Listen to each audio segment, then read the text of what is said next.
My name is Padraig Larkin. I'm from Cloghan in County Offaly, and I'm a basket maker.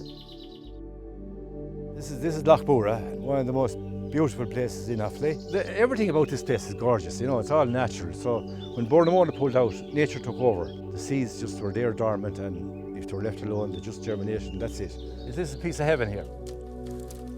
I've been dabbling in weaving since I was very young. The first introduction was a bird crib my father made. So I've sort of intrigued with that. And years later then I met a guy, Bill Sinnott, a wonderful character. And he had one in his shed, identical to the one my father had made. I suppose that fired my curiosity at the time. And then I didn't do anything at all until I had an opportunity to go to Joe Hogan in Connemara. He's one of the best basket makers in the world. He's world renowned. I was smitten straight away, loved it. It was in the winter time, so I brought home rootstock. That's willows to plant. So I spent 4 days with him that time and brought home the willow, and I'm making baskets since.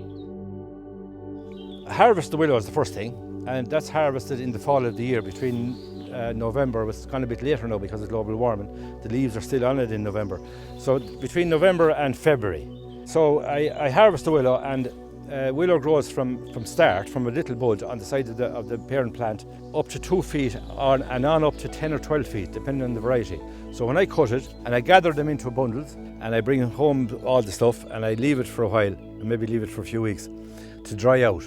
And then I have to separate the rods from the longest ones to the shortest ones. So the longest ones might be 10 foot long, and the shortest ones, well, I discard anything under 2.5 feet.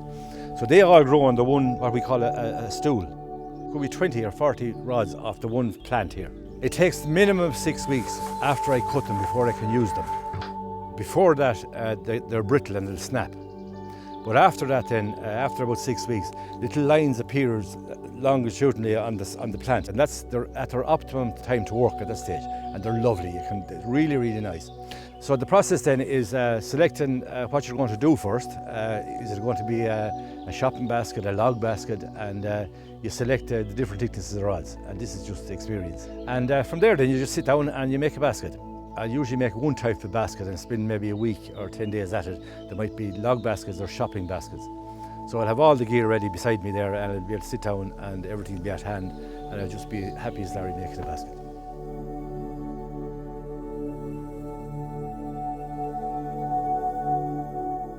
The smaller the basket, the slower it is generally. If there's a big log basket, the rods are fairly thick and it grows fairly quickly. The basket sort of makes itself after a while because of the shape of it. The rods are a certain shape. They want to go around in a circle. I nearly always do round work. Square work I shy away from it, it's very difficult. So nearly all my baskets are round, except the donkey creels or the horse creels. They have to be square. And because the rods are growing on a curve, naturally lend themselves to going around in a circle when you're weaving them. So there's a little bit of technique in doing that. But the bottom line is the basket sort of makes itself if you select the right rods. If all the rods are even, it's much easier. But if you had one strong rod among a group of rods, the strong rod will bully the basket and it'll put it out of shape. So I'm very selective in matching the rods first, length and thickness and all that. I have them all laid out. I select them specially because I'm going to sell the basket, so I'll try and make it as best I can, you know, just flawless if I can, you know. Some people that appreciate baskets, they have no bother paying you for them, but most people, they don't understand what goes into making them, and they see a basket in Woody's or somewhere like that for peanuts and probably came from China or Taiwan or somewhere, and the workmanship is lovely in them. They're lovely baskets, but the material is rubbish. They last no length. Whereas my basket, it's a lifetime job really, you know. Shopping basket should last 20 years if it's minded, you know. Willow is fantastic stuff. Once you rehydrate it, wet it, soak it, it's as good as the day it's cut. So you can tie your laces with it if you want to, and if you platted enough of it, you could tow your car with it. It's unbelievable stuff.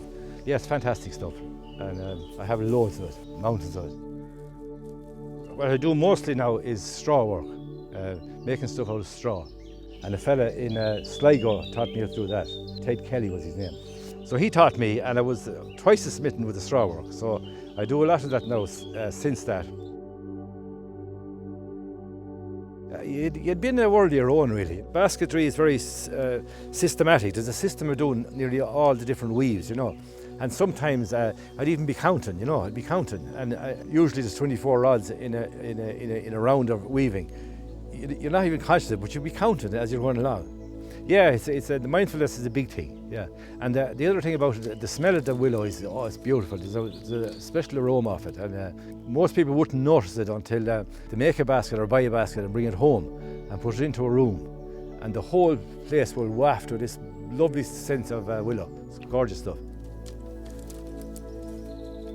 The satisfaction of making something like from a bunch of twigs or a swart of grass, it can be grass or straw, it's limitless, like what you can do with it.